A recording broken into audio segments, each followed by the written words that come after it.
کہ فرعون نے ملک میں سر اٹھا رکھا تھا اور وہاں کے باشندوں کو گروہ گروہ بنا رکھا تھا. ان میں سے ایک گروہ کو یہاں تک کمزور کر دیا تھا کہ ان کے بیٹوں کو ذبح کر ڈالتا اور ان کی لڑکیوں کو زندہ رہنے دیتا.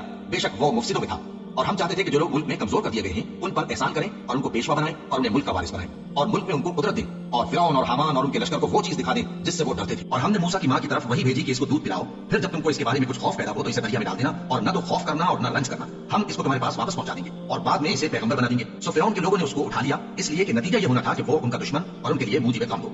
بے شک فرعون اور حامان اور ان کے لشکر غلطی پر تھے اور فرعون کی بیوی نے کہا کہ یہ میری اور تمہاری دونوں کی آنکھوں کی ٹھنڈک ہے, اس کو قتل نہ کرنا, شاید یہ ہمیں فائدہ پہنچائے یا ہم اسے بیٹا بنا لیں. اور وہ انجام سے بے خبر تھے. اور موسیٰ کی ماں کا دل بے قرار ہو گیا. اگر ہم ان کے دل کو مضبوط نہ کر دیتے تو قریب تھا کہ وہ اس غم کو ظاہر کر دیتی.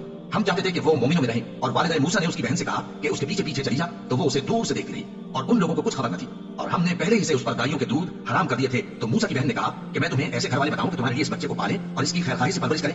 سو ہم نے اس طریق سے ان کو ان کی ماں کے پاس واپس پہنچا دیا تاکہ ان کی آنکھیں ٹھنڈی ہوں اور وہ غم نہ کھائیں اور معلوم کر لیں کہ اللہ کا وعدہ سچا ہے, لیکن اکثر لوگ نہیں جانتے. اور جب موسیٰ جوانی کو پہنچے اور بھرپور جوان ہو گئے تو ہم نے ان کو حکمت اور علم عنایت کیا اور ہم نیکوکاروں کو ایسا ہی بدلہ دیا کرتے ہیں. اور وہ ایسے وقت شہر میں داخل ہوئے کہ وہاں کے باشندے بے خبر ہو رہے تھے تو دیکھا کہ وہاں دو شخص لڑ رہے تھے, ایک تو موسیٰ کی قوم کا ہے اور دوسرا ان کے دشمنوں میں سے. تو جو شخص ان کی قوم میں سے تھا اس نے دوسرے شخص کے مقابلے میں جو موسیٰ کے دشمنوں میں سے تھا مدد طلب کی, تو موسیٰ نے اس کو مکہ مارا اور اس کا کام تمام کر دیا. کہنے لگے کہ یہ تو شیطانی کام ہوا, بے شک وہ انسان کا دشمن ہے, کھلا بہکانے والا ہے. بولے کہ اے پروردگار میں نے اپنے آپ پر ظلم کیا سو تو مجھے بخش دے, تو اللہ نے ان کو بخش دیا. بے شک وہ بخشنے والا ہے, مہربان ہے.